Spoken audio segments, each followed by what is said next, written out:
I opened the door with my key and heard laughter coming from the bedroom, laughter that wasn't alone. My mind went white hot when I saw her in bed with her ex, the guy I thought was ancient history, sprawled out on my side like he owned the place. She didn't even look guilty, just wide-eyed and wild, like she'd been caught in the middle of a dare. My fists clenched so hard my nails left marks on my palm.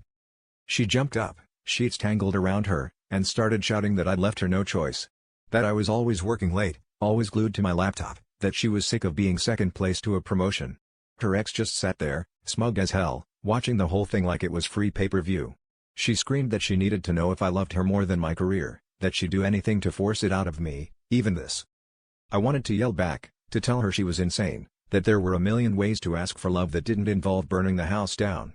But all I could think about was how I'd missed our last 2 anniversaries, how I'd skipped her birthday for a conference call, how I always assumed she'd wait for me to get my act together.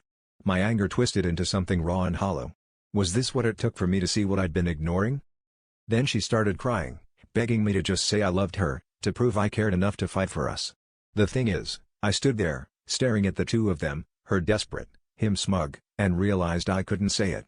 Not because I didn't want to, but because the truth was uglier. I loved the person I was chasing more than the person I was holding. And that was the real betrayal, the one I'd been hiding even from myself.